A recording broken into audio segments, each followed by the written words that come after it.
Hello, everyone. Super cool to see the podcast continues to grow. It's really exciting. I can't believe this is happening to me. Somebody pinch me. But a reminder, if you haven't already done so, to please subscribe. It doesn't cost you anything. And of course, this will alert you to future episodes. The stuff that's coming that I'm really, really excited to share with you. So please do that. And including this one, right? Conversation with Michael Fertik, who is a really thoughtful tech investor. I had a lot of fun talking with him. But before we get to that conversation, I just want to give a quick shout out to my friend Paul Curran, who is the person behind the Instagram account called Drawing Tel Aviv. And he just put up a website. So I'm going to put a link to that in the description of this episode. And if you love Tel Aviv and you want some art in your life, I highly recommend you check him out because he's just great. He's really, really great. And I'm not being paid to say this at all. It's just a friend of mine that I met, and I love his stuff. And I hope you find something that you like too. All right, guys, enjoy. So I live in Paris. Why do I live in Paris? Yeah. So we moved from the U.S. to Paris. So a couple hops back. For a long time, I lived in Silicon Valley. Yeah. And Silicon Valley is a profoundly special place. I think it's a unique place in the world on many dimensions. It is a place with unparalleled economic opportunity the last number of years and probably for coming years. Did you always know that you would live there? In history. For a while I did. And I lived there for 16 years. It's also a place, I think, with the maximum openness to new ideas and to even, sort of stereotypically out-of-the-box ideas of any place in the world. However, and by the way, it has an enormous concentration of extremely talented, high-powered, intellectually high-powered people. Where did you grow up? New York, Upper West Side, Manhattan. And how does it compare to what you thought? Well, I think it'll become evident very soon. So you can ask as much as you want about that. Silicon Valley is this extremely profoundly special place, and it is also other things. It is illiterate.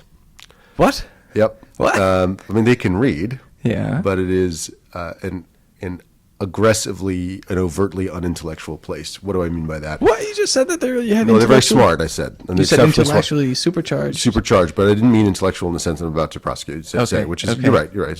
So what I meant is hyper-intelligent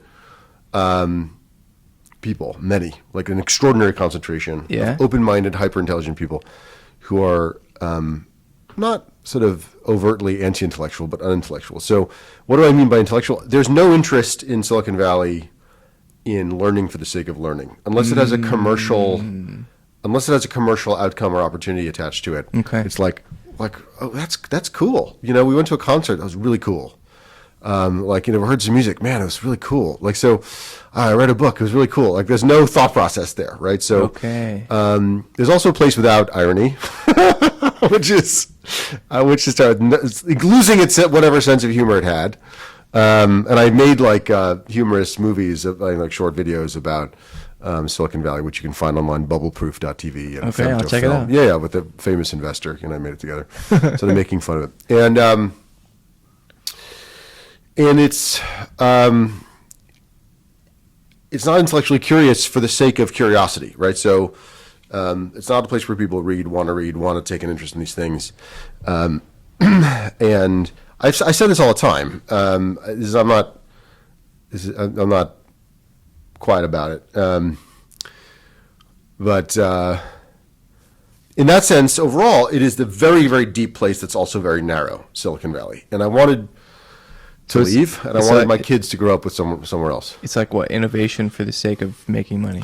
Well, that's actually excellent. That's actually what you said. What you said is excellent because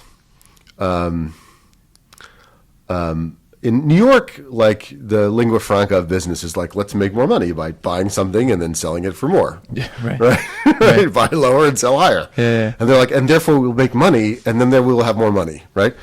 In the Silicon Valley, you're not allowed to use the word money. You have to use the word innovation. Like, I'm just going to innovate my way to a boat. Like, it's like, man, I just innovated my way to this 95,000 foot house. It's like, right. oh yeah, innovation. That innovation just sounds so much better than money.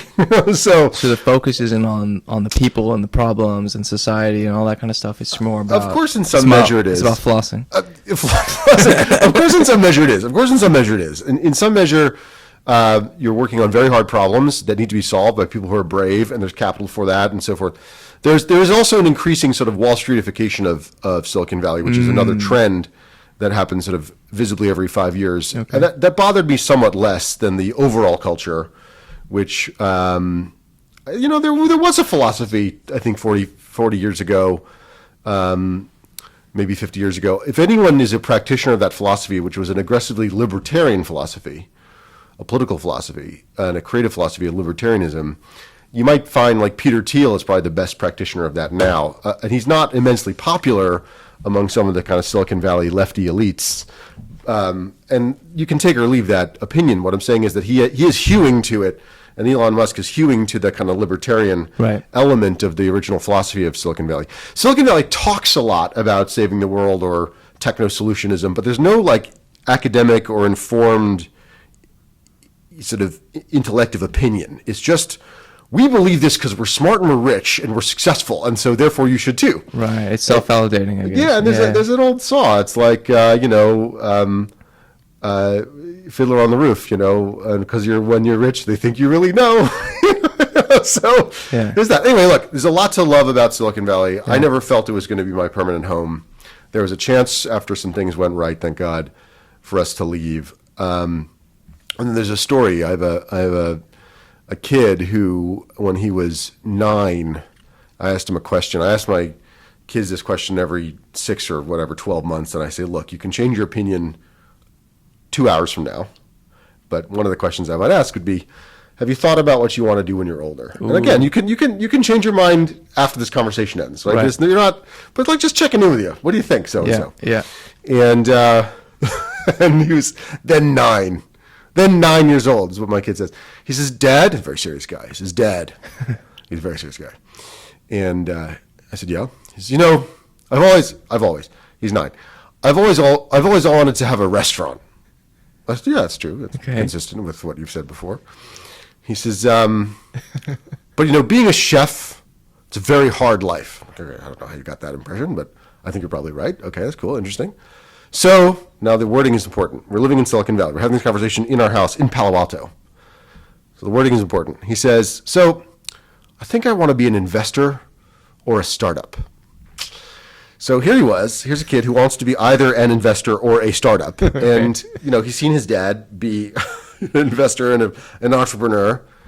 And he's growing up in a school where kids' parents are basically at a startup or at an investment firm or whatever. Yeah. And he's growing up in a world where, like, his views, there are like 2 things to do. And I'm like, okay, we have to leave this place. Right. And it's a big world. There are a lot of things to see. So we wanted to leave the United States to broaden their languages, to broaden their acculturation, to kind of change for 2 or 3 years our pattern, our lifestyle. But do you not feel that the world of tech is just engulfing our imagination ever more and more and more and more yes, and more? But like the idea of becoming a farmer or someone who creates tables or someone who, I don't know, writes books, it's passé. No one wants to do that anymore. There's no money in it. Like all those signals from society are just telling you like, don't do that. Go chase the 950,000 foot boat by innovating some app or whatever. It's a big boat. It's a big boat. I think I know the guy who owns that boat.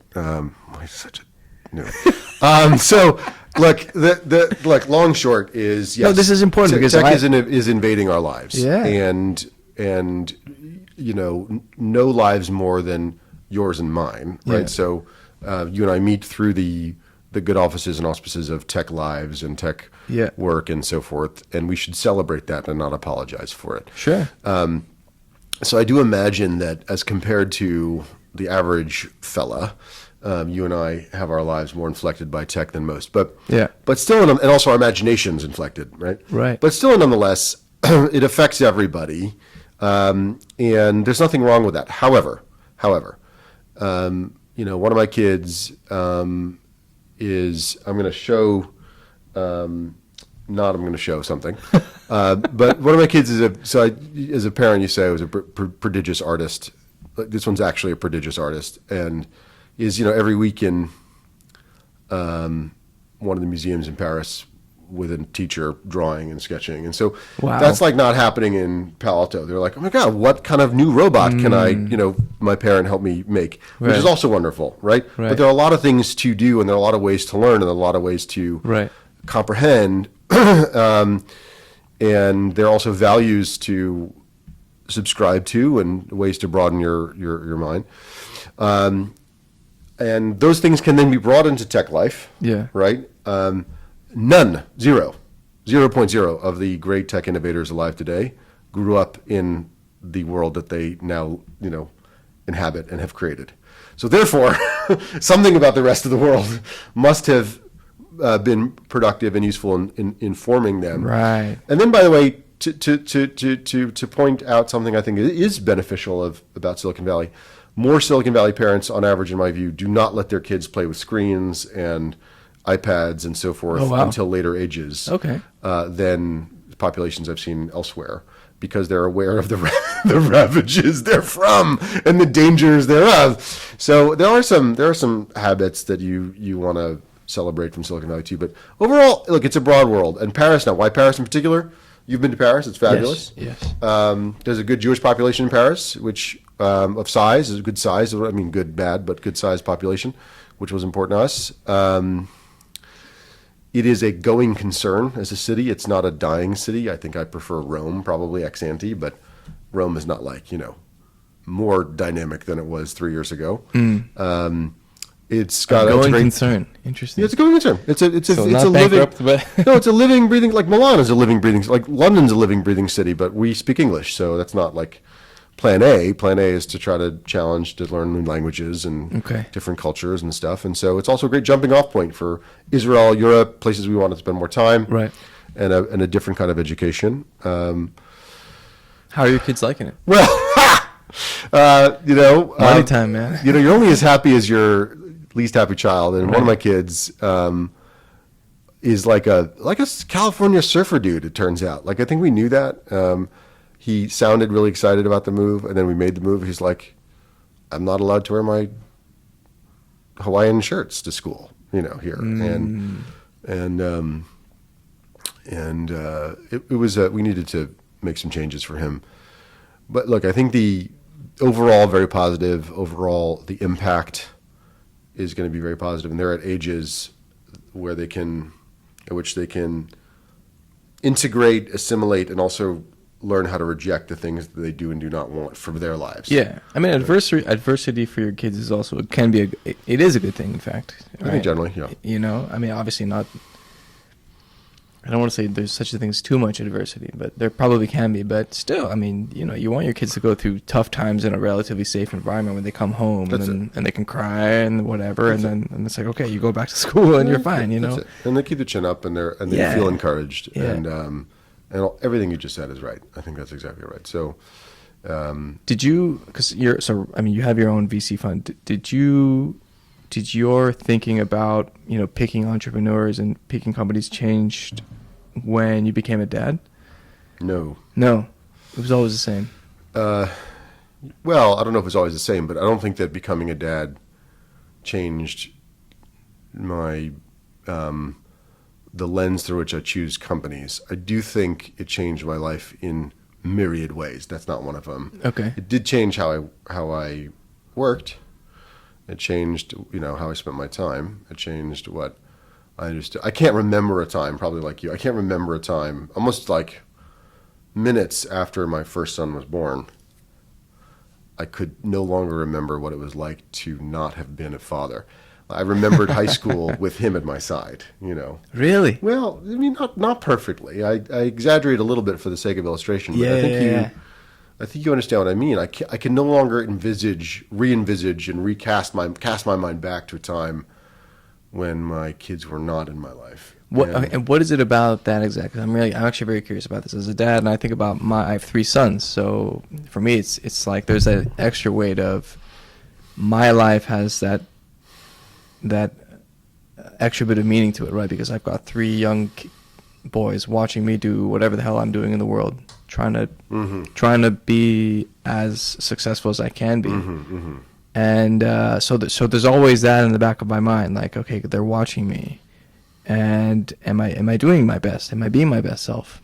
And I that part, that sort of that freedom, that weight, I can't feel it anymore, you know, of not having that. Is that what you mean, or is there something else that you're referring to? I find my kids more interesting than I find most people. And I want to spend... Thanks, man. I said most people. No, I'm joking. And I want to spend my time around them almost as much as possible. Yeah.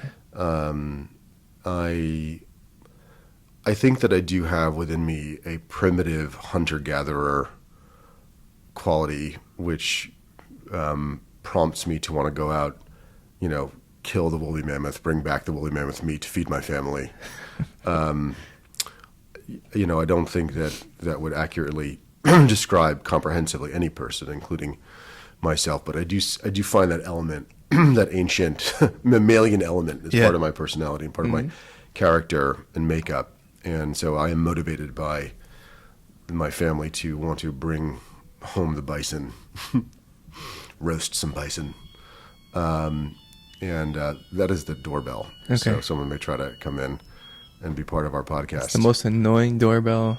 Yeah, well, they're going to do it twice to make sure that we're not here, which of course we are. Okay. So, here they come. Here they come. Could you come back a little later, please? Thank you. Okay, great. Anyway, so I do think that my motivation for that kind of life was enhanced when my kids were born. However, I think probably in my case, I don't think my work habits or intentions were as influenced as it may sound as if yours were, at least at first blush. It seems to me that for me, for example, paying you back, you know, there are certain kinds. I've always been very patient in certain ways and very impatient in other ways. Okay. And I had to radically change my impatience, you know, which is still a work for me. But there are areas of patience where I just had to develop new, you know, okay, like we have to wait for you to get your shoes on. And we're going to wait, and we're going to get the shoes on together. Like that's an education, right? If you're built differently from the way I'm built, maybe that's not an education. But for me, it was an education. And there's no way to be a good parent and not learn some lessons like this, right? Your kids are going to change you. Yeah. You can be a crappy parent and not learn those lessons. Right. And there are many crappy parents out there. But I'm a very involved dad for a lot of reasons. I'm very, very involved, and I'm very devoted. And but that's interesting when you say you can't remember, like when you're in high school and your son is there next to you. Yeah. But you're a different guy. Totally. Right. Totally. I mean, it's not like, I mean, I know. Let us be clear. No, I know. For the listening public. I know. And for posterity, I know that my child was not born when I was 16. Okay, this I know, Kobe. Okay. However, I just can't. I can't remember my life. I'm not crazy, but I'm kind of crazy. Well, you know, you can accept that. So life before my kids was black and white as compared to Technicolor thereafter, right? Yeah. And so, how do I remember my life as two-dimensional when I now see it as three-dimensional? When I now, you know, feel it as three-dimensional? How do I remember my life in black and white, in Kodachrome? Yeah. When I have experienced my life now in color, and I just don't. I don't think I can.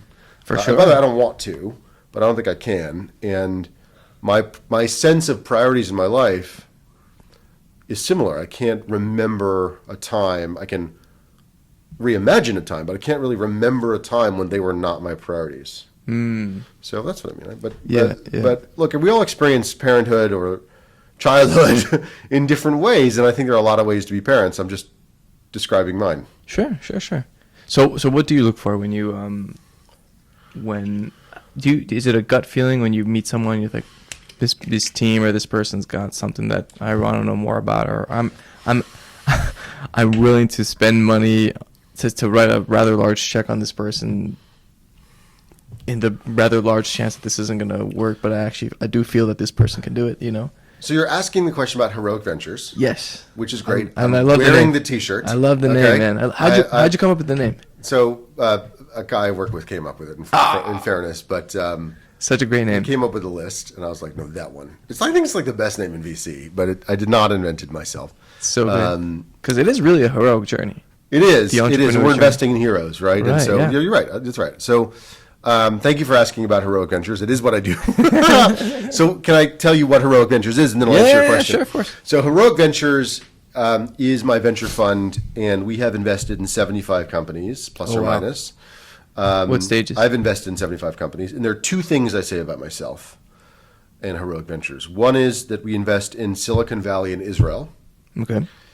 And the second is we invest as first money investors, meaning not seed or pre-seed or friends and family, just first money means first money. Oh, wow. So that we want to be your very first investor, or at least in your very first financing. Maybe, your friends and family are also in the same financing, but we want to be one of those two. So you really are heroic, man. That's it. Yeah, high five. High five. High five. I like your style, Kobe.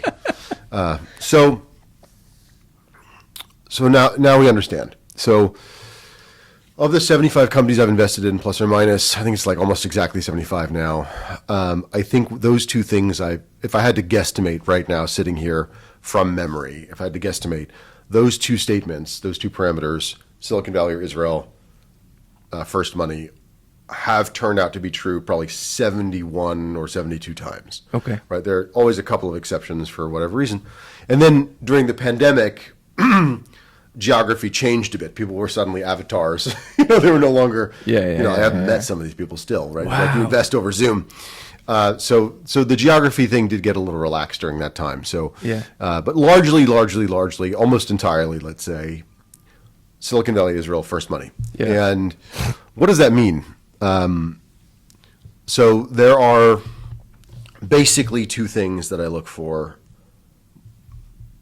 way more than any other thing Okay. when I meet entrepreneurs. That is the team and the TAM. The team is the team. Yeah. And the TAM is the total addressable market. Okay. The team, look for very special people of various different dimensions, and we can amplify and unpack what those dimensions are. But they're not going to surprise you. They tend to be more technical than not. They tend to be, or at least more technical than not, more technically trained than not. They tend to be smarter than less smart. They may or may not be the biggest geniuses, but sometimes they are. But they have to be above average intelligence. They have to be very, very motivated with a history of motivation. It is way better if they have worked together before for some time. So here in Israel, the previous collaboration experience of the team is almost something you can assume because there is such a history of that. Right. Less so in the United States, but it's an advantage everywhere, and so forth. And often it's better if one or two of them or some combination of them have some experience in a particular domain, but that's not strictly necessary. How do you measure the motivation part? How do you measure motivation? So Because that's really what's going to get you from point A to point B and C and D and E and F, right?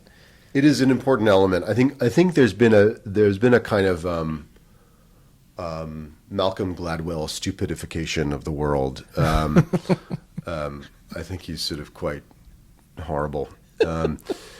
That focuses on words like grit. Like, people are asked to do speeches about grit and come on TV and talk about grit, and Okay. it's like, oh my God, kill me. Grit is something that we like to sell. This is part of the sales motion of Silicon Valley, which I think is so dumb, which is like, this multiple billionaire succeeded because he has grit. You at home can also succeed with your home sewing kit business with grit and become a multiple billionaire. Like, that's just not true. That's not true, right? This person also launches rockets. Your home sewing business is not going to be that. you might still learn a lesson from this person, but the kind of like you too can do it Oprah version of Silicon Valley, Right. I think is misleading and destructive and nasty. You're never going to become a multi-billionaire by being a teacher. Right, and even if you have grit. Only if you Right. think of a way to scale, or like running a daycare center. Only if you scale this business to like 100,000 daycare centers around the world, Yeah. you might have a chance. But that's really, really, Yeah, really and rare. what it takes to run a daycare may or may not be what it takes to run a scaled empire of 100,000 locations of anything. Right. By the way, the idea of sending your kid to a daycare that has 100,000 other locations might terrify you, right? Certainly would give me pause. It's like, it's just like McDonald's. It's the same. They do fries. We do childcare. Same thing. Yeah. They both cost, like $4. Look, I think we do a disservice in Silicon Valley to people when we say you too can because of these kind of like, handy words like grit. Anyway, but stick with itness certainly is better than not stick with itness. Yeah. Giving up itness, or someone who changes a lot of jobs very frequently is not someone who's probably sticking with it. Someone who early motivation, ask about motivation, someone who early in his or her life is inventing products and trying things, someone who sticks out of his or her cohort by opening up little businesses very early or making projects or apps and trying them on. That's someone who's very inventive, who's motivated. Someone who has gone to a school or outperformed in a school or outperformed in the military, let's say in Israel, would be a pretty good signal. There's some association in America with sports.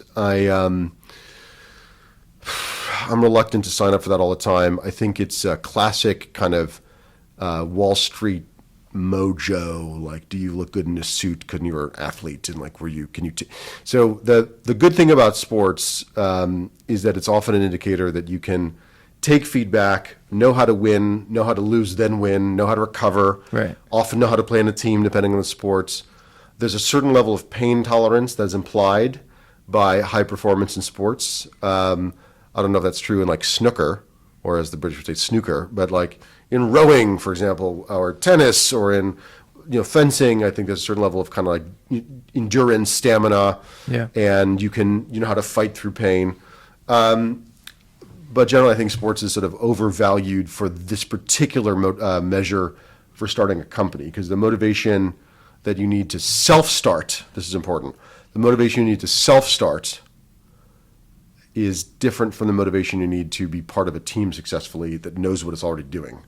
So if you know what football is and you know you want to be part of the team and have that experience, you still need to be motivated. But if you want to invent a new sport and then prosecute it, that's an inventive kind of motivation that requires a certain level of extra or different style of motivation. So there are things you can do to measure.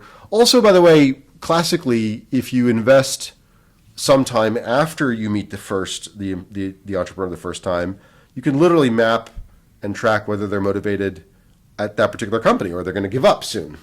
Now, the way I invest is often I invest very, very early. Well, because I invest very, very early, I'm not investing over a period of 6 or 12 months. Sometimes I am. Sometimes I'm putting in a little bit of money and then putting in more money over and over again as they grow. But often I'm investing soon after I meet them the first time. Oh, wow. And therefore, I don't really have that longevity of time to measure their motivation for this particular company. So I have to go back in time into their history and see if they're motivated. So how long that check takes very little time for you? It sounds like to get a measure of it. Is it always, look, I'm typically more worried about co-founder dispute than I am about the founder motivation test. Once in a while I get that one wrong, and you always do. But for example, the one case I'm thinking of now where I got it wrong, the company did not do well. I invested because of a woman I knew, and I knew she was a very motivated lady. Yeah. And her brother was also involved in the company, and another guy. And she, for her own reasons, after a few months after I invested, which was sad, she left the company. And so the person I knew who was motivated was departed for her own reasons. She had other life things she had to address and focuses she had to address and so forth, and that's understandable, but I felt sad about that. But the rest of the team was just a less of a motivated gang. And so I knew her to be someone who's motivated and self-starting and so forth. Anyway, that's the team. Then there's the TAM. Right. I'm talking about the TAM. What's the TAM? Total addressable market is, are there enough companies that buy what you're planning to sell? Are there enough billions of dollars spent on what you're planning to sell? And are there enough billions of dollars that we can prospectively imagine will be spent on what you're planning to sell? So if you're planning to sell something that hasn't been sold before, is there something adjacent or similar to it that's been purchased, billions of dollars worth of times by many companies? And my own view is I think this is actually mine. Some things you borrow over time, and some things you just invent, and sometimes you lose track of which is which. But I think this one is actually mine. I call it the rule of twos. So if there's at least a $2 billion current, global spend for this exact thing, or an adjacent thing that's very close, and better, more than 2 billion is better than 2 billion, but it shouldn't be 200 million. It should be 2 billion plus. Okay. Or if there's at least 2,000 companies that buy what you're selling, Okay. then you have probably a TAM that's big enough for a startup. Worth addressing. Yeah, that's right. A total addressable market that's worth totally addressing. Yeah. With your market-worthy product. So, and this excludes a lot of companies. There are a lot of companies that are invented by very smart PhD people who are like, there's a video compressing technology, and my PhD thesis, my dissertation, was on a video compressing algorithm that is far superior, admittedly far superior than the state of the art. And I'm going to turn this into a startup. Well, that's a tough conversation to have with a PhD who is extremely smart, extremely well motivated, extremely stick-with-ity, and has devoted a lot of his or her life to a difficult challenge technically, because it's very unlikely that's a startup worth funding from a venture capital perspective, because there are only 10, maybe 20 companies in the world that really could embed a new video compression technology into their chip, into their device, into their screen, and so forth. But do you not make an exception for, let's say, this kind of radical improvement on this existing technology that's only used by 10 to 20 companies, but the use for this thing is, I don't know, let's say it works well for the gaming industry or movies, and these are massive companies. So, like, for example, the film industry, I don't know how big that is, but it doesn't seem to me that there are that many huge movie companies, right? Yeah, selling to the film industry is probably a pretty good way not to have a startup that's venture backable. Yeah. I mean, there's just very few buyers. They're atavistic, right? They're not technically forward. They're not right. They may not be run by people who are technically interested, right? So there are always going to be very smart people who do this and that inside the company, but are they empowered? Do they have $100 million to spend on your product this year? Are there other people who are under other budget constraints? And it's like, we either have to get Gal Gadot or improve our video compression technology. Which one do you want this year? Right? What do you think, Moishe is going to choose? Right. It's like, Gal Gadot! It's like not a hard choice for him. Right. So that's predictable. So that's a good example of or if you're selling a technology that only works for very large law firms. There are a couple hundred very large law firms in the world, and they're bad buyers of technology, and they're consensus driven, and these are just things that are hard to do. It doesn't mean that there aren't companies there. This is important. So most very successful companies in the world were, and will be not venture backable. Right. You take a loan, you borrow from a friend, mom gives you some money, your friends and family, whatever, you put some money of your own. You get a customer, you fund the company through customers. This is how business usually has been done for centuries, and will continue to be done. And if you can generate sales with one or two or three of those movie studios, or one or two or three of those law firms, with some small budget that puts together your technology and brings it to market, you can have a company that makes 10 or 20 or $30 million a year of revenue. It's amazing. And profitable. Right. And you sell it for some multiple of 10, 20, or $30 million, and you become very personally wealthy. That's a wonderful, wonderful economic outcome, a wonderful use of your time, it just doesn't map to venture economics, which are very specific. Venture economics basically work when you need a certain amount of money to make something difficult to make. That's why it costs money. Possibly to sell it. And then the margins are extremely high. Right. And the volume of dollars you can get in revenue is very, very high. And the first part, it's hard to make, makes the product defensible. Right. So defensible, large potential revenue, that's basically your venture. But to circle back to where we were before in the conversation about how tech is just engulfing all of our lives, like, you know, I remember a time when something like fintech was this really sort of marginal space because banks are so conservative, right? Yeah. And there was also medtech, right, where Yeah. hospitals, oh my God, you know, who can sell to hospitals? And yet people still, is it just a question of, oh my gosh, you know, everyone goes to a hospital and therefore hospitals is this huge market that we should at least try, and banks, of course, is the biggest market there is, and so on and so forth. So does that, when does that domino drop for you guys? So I'm not talking about degree of difficulty. You're asking a very important degree of difficulty question. I'm talking about volume of potential buyers. Yeah, no, in essence, you said, like, for example, with the movie industry, how, you know, they're slow to adopt. There are also like 10 of them. Right. That's the problem. The problem is there are 10 of them. But like, if you went to, for example, the American market, there's, I don't know how many big banks there are, but I think there are 2,000 American banks. But the big ones are, I don't know, dozens.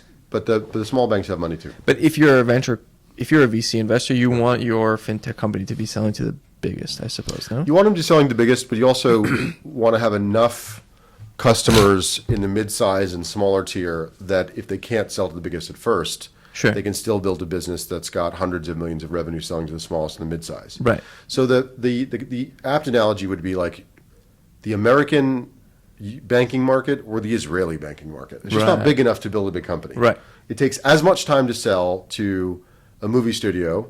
You know, I'm making this up, but you know, we can imagine as much time as it to sell to a movie studio as it takes to sell to a bank, as it takes to sell to an Israeli bank. Right. But only the U.S. banking market is big enough of those three to justify the investment of time and effort. And if you're going to start a company and you're going to invest in a company, you want to, and you realize that it's going to take as much time and as much capital to sell to this guy or that gal, you want to choose the one that's going to give you the biggest chance of success and requite you the most, right? Give you the most payback. So healthcare, notoriously difficult. Hospitals, notoriously difficult to sell to. Now, what you are asking also embedded in your question is like, at what point do industries get used to the fact that the internet's here, right? Well, Sure. When I started my first company, I was 19. There were people in fintech, in finance, I was selling to derivatives exchanges, who told me with a straight face that the internet was like, might or might not stay, maybe a passing fad. I remember that passing fad was the phrase. Yeah. That is pretty much over, right? I mean, the internet's invaded everything and is not going away. It's part of everything. I give a talk to sort of conferences or the Global 2000, and it's a little bit of an uncomfortable talk because inevitably the person who holds this title, Chief Digital Officer, is in the audience. Almost inevitably, he or she's in the audience. And I'm not trying to target this person or make fun of him or make him or her feel bad, but I say to a larger group, I'm not targeting this person. I don't even know if this person, I couldn't recognize this person, but I say, look, often companies like this big bank, this big, consumer product, consumer packaged goods company has a chief digital officer. It's like having a chief gravity officer. Okay. It's not like one dude in the company is in charge of gravity. Gravity exists. Right? It's like, well, listen, everybody's going to go about their business except Sarah. She's going to take care of gravity. Like she's on point on gravity. Mm-hmm. Like it's like, come on, it's Meshuggah. It doesn't work. Like everyone in that company Just ignore gravity. is working on a computer, is connected to the internet. Yeah, exactly. So digital is like you got to be everyone. If you're not thinking about digital, it's like okay, only one. Who's in charge of the money in this company? It's like only one person in this company has to think about money or the product. It's like we need one oxygen person. Who's like the oxygen person? Matthew. Yeah. Do you have some time? Yeah. Can you take care of oxygen? Okay, he's going to be the COO, Chief Oxygen Officer, right? And like everyone else, like don't worry about it. Like it's okay. Just keep sucking down nitrogen. You're fine, right? So it doesn't work, right? It doesn't work. So there's still this transition. By the way, did you make that pun? COO, CO, Just made it up. CO2. I didn't. Oh, CO2. Oh, that's too good. Did you? You gave me too much. I definitely thought of that. I thought of that. And I had already thought of that as I said it, and definitely you did not give me too much credit. Yeah. Next time you go to these conferences, I'll help you write your speech. You definitely are not giving me too much credit. I was way on top of that, totally by myself, entirely. Okay. I'm tweeting that. So, but Like, let me concretize this. So AI now, everyone's talking about AI, and AI is going to take over the whole everything, every corner of our lives.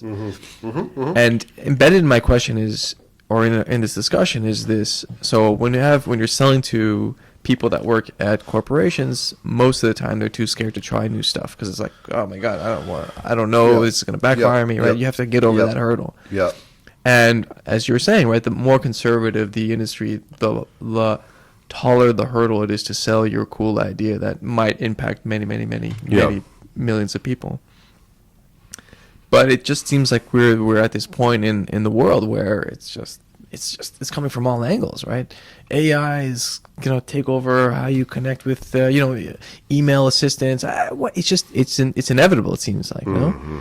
So why spare the movie industry or the banking industry or God knows what else, right? I don't know. Okay, so AI is the right way to ask this question today. You're 100% right. All right, so let's go back to Silicon Valley, a place that I have left. And love.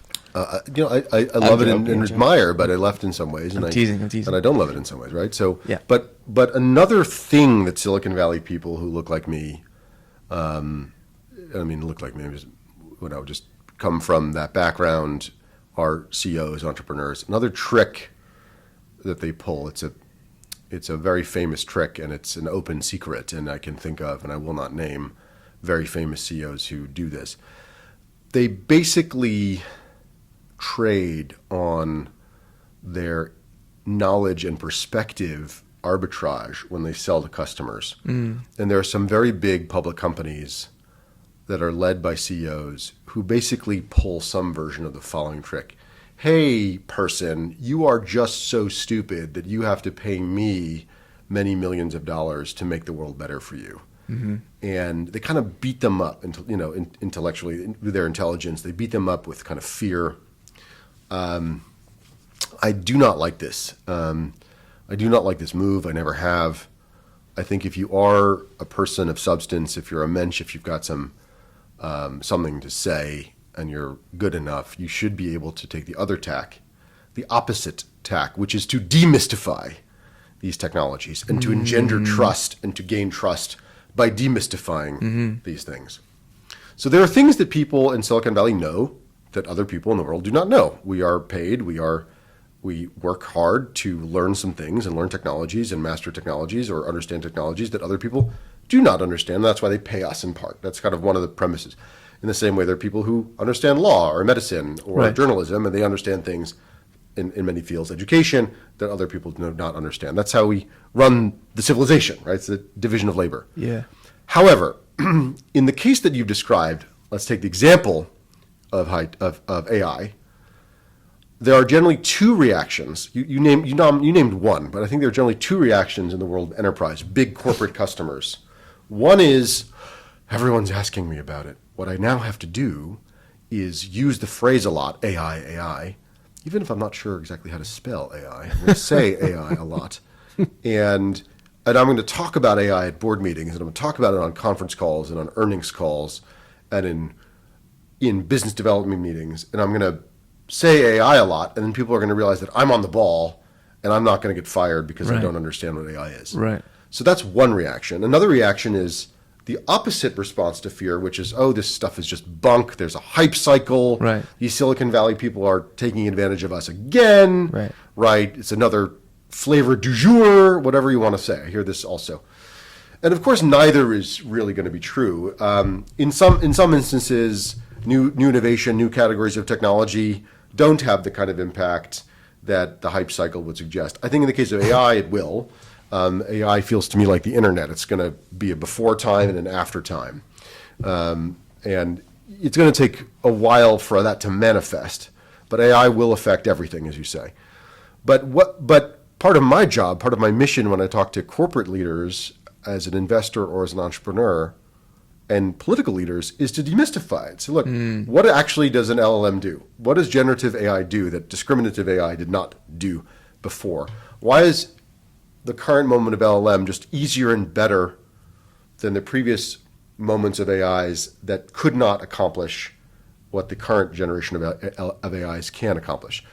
Probably the best example that I can come up with when explaining this, just to put some meat on the bones for you and your listeners, is that generative AI can learn from a data set that might be 10,000 items big, what a previous generation of AI needed 1 million examples to learn. And when you have that kind of logarithmic collapse of the data set size required, you can learn a lot of things faster and have an impact a lot more easily. And that is a leap forward. So that's not to say that some of these things could not have been done before, but they can be done so much more easily and nimbly now that suddenly they become feasible from a practical sense. And when you're approaching a client, the selling process gets a bit easier because it's like, let me show you how this can make your life easier, better, more convenient, whatever it is that you're trying to sell, right? That emotion. Well, I like what you're going. Actually, I think the major innovation happens 2 steps before that, or 1 step before that, which is 10 years ago, if we wanted to, I'm making this up, this is just for illustration purposes only. Yeah. If we wanted to change every red in every frame of a movie to a green, then you might have 20 years ago you might have needed some artists to do it by hand, and then 10 years ago you might have needed a rules-based AI to say, oh, what's that particular color code? It's called pan code. Anyway, what's that particular color code, Pantone code, and change it to a particular Pantone code of green, pixel by pixel. Whereas today, you might be able to accomplish that in 1/100th the time or 1/10,000th the time, because you can train an AI to recognize certain color ideas, not even Pantones, and then change them to other color ideas, not even Pantones. Right. And that just happens a lot faster. Then you can say, okay, Mr. Customer, I can now sell it to you for $100,000. 10 years ago it was going to cost you $10 million, and 20 years ago it was going to cost you $50 million. Right. So what was now economically infeasible becomes economically easy for that customer. So that's where the major changes happen. And so that's where our PhD, Mr. Smart Friend, with the revolutionary idea, needs to come in and embed his sales pitch. He needs to embed his sales pitch, and needs to not raise venture capital, right? Or he needs to go work for someone else, or start a company that uses the same sechel but a different technology, a different expression of that same brain that he or she has, that beautiful brain he or she has, that know-how, that sechel, just a different business. All right, so our referee says that we're running out of time. So I do want to spend whatever time we have remaining to ask what you're doing here, because you said you invest in Israel, which is kind of interesting, given your background, and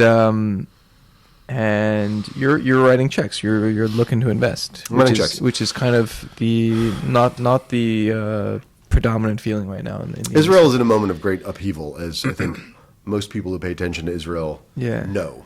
Right. And it's a moment of upheaval that is hard to recall in terms of the level of temperature in my lifetime, maybe yours.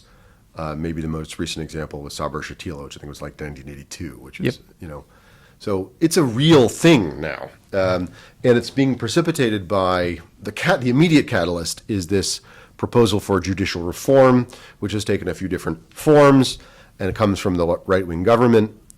I am not commenting on that particular proposal, but I can tell you that I am shocked, dismayed, disappointed, and amazed by the response of many commentators who are generally from the left, very smart, very educated, very well-meaning, friends of mine, some of them, who are in startup world, many of them, who believe that because of the political instability and the threat of the specter of judicial reform that may pass, the Silicon Wadi, that the Silicon Valley of Israel, that the startup nation of Israel is suffering and will continue to suffer. And I'm here to tell you that that is bunk. It is bunk. I am long Israel. I'm bullish on Israel. I am a Zionist. I'm an overt Zionist. But I'm not investing in Israeli startups to be a Zionist. I could be giving money to Hadassah. Right. Right? I'm investing in Israeli startups to make an economic return. Sure. And I think I have advantages here in Israel versus over India or China where I don't have advantages. So that's why I'm investing here. It's a business set of reasons. But wait, how are you having trouble given the mood? Because this is pervasive. This stuff about it's pervasive. The Eigavolt and the sky's falling and sky's falling. That's right. the mood. The mood is the sky's falling. So how the hell do you navigate that to say? Not that hard. I'm here. I'm open for business. I'm wiring money to Israeli companies. Like I'm here. I'm doing it. No, but you're the first check. Right? I am. So, what follows? What do you mean? What follows? What's the challenge? I'm missing your. So okay, so Yeah. you have a lot of companies right now who really need a lot of money, but they already exist, and they're suffering from, forget Israel for a second, just the broader VC moment right now where spending is coming down. So you've made the case for me just there. Okay. So the case is, look, it is clear that Israel has had much less VC investment year over year. It looks like 70 to 75% less investment Sure. year over year than the previous year. America's down like 50%, plus minus. Europe is down about 70, 75%, plus minus. Asia's down 70, 75%, plus minus. You know what? The judicial reform proposal in Israel is not influencing German VC decisions about German companies or French Right. VC decisions about French Right, companies right, or right, Malaysian right. VC decisions about Right. Malaysian companies. So attaching these two topics is nonsense. Correct. And diseconomic, right? Even if you're not an economics major, which I was not, and you may or may not have been, but you wrote for all of us remember the supply demand curve, right? Yeah. Guess what? Fewer investors who want to bid up your valuation of your company. Maybe that's a good time for the other investors who are active to enter the market and to make investments in a less competitive and crowded field. This is what we have been waiting for, ladies and gentlemen. Okay. And it's just fantasy to connect it to, Bibi because you may not like him, or Right. Smotrich because you may not like him. You're allowed not to like these people. You're allowed to say it's bad for Israel. You're allowed to say it's not your vision of the future, Right. the country you want to live in. Right. Fine. That's a political discussion that should happen in democracy. Right. That is happening. It's manifestly happening in this democracy. Yeah. Which means it's a healthy, functioning democracy, by the way.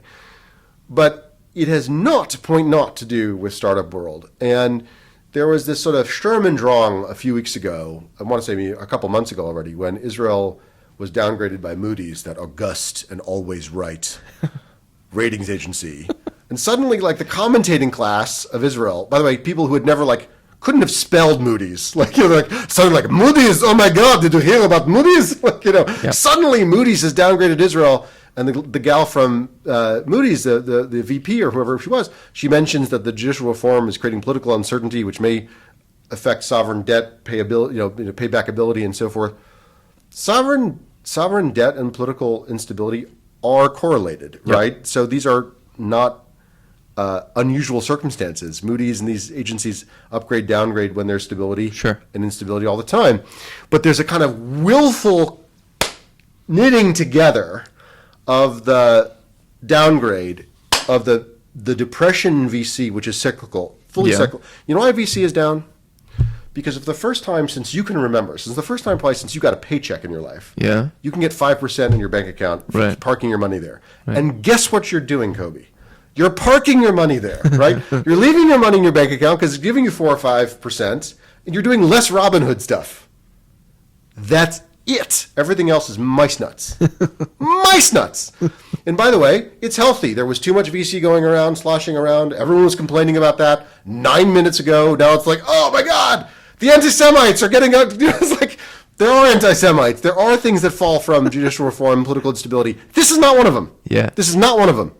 It's just false. Have you ever heard an argument on the side that says that Israel's in deep trouble, not because of the global VC environment, but also what's going on domestically, that made you pause and think, wait a second, maybe I should rethink this?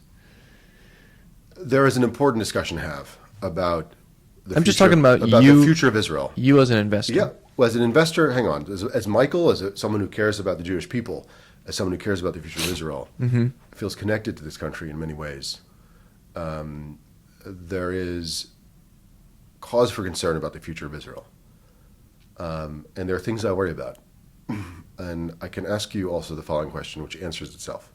Has there ever been a time when there was not cause for concern for the future of Israel?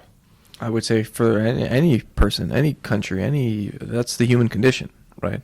Well, God bless, sei gesund. I'm not talking about, like, I don't know from Ghana, okay? I don't know from Spain. But Israel's now 75. There's always been an existential concern about Israel. Yeah.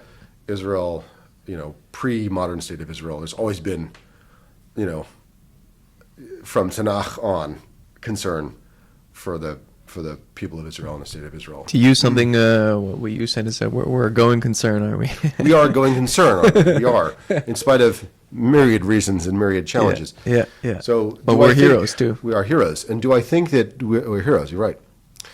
And do I think that the current tremors and challenges that face the future of Israel are material? Yeah, I do. And I think there are important conversations to have about this or that element. And I'd be very happy to get into that another time. Yeah. But this has zero to do with the startup world today or for the foreseeable future. And there's no startup person with his or her metal who's investing from 2023 for 2024. You're investing in 2023 for 2033, right? And that's the nature of this business, or at least 2028. And so I think what's happening is that there's such apoplexia about the current political moment, which offends so many people who are smart and educated and who think themselves to be in control or losing control of the country. Yeah. It offends their sensibilities, the way Trump offended some people's sensibilities in America, and so offends some sensibilities. The sensibilities are so offended that everything that's wrong or everything that's under threat, including a global depression and venture investment, is suddenly ascribable to this set of people you find offensive. You're allowed to find them offensive. You're not suddenly allowed to lose your mind in a totally irrational, non-Jewish way and throw out all of the things that have made you great and say that our startup future is going away. Israel will be stronger in 5 years and in 2 years and in 10 years from a startup perspective than it is today. It is stronger now than it was 2 years ago. And you can take that to the bank. Thank you for the interview. Awesome, man.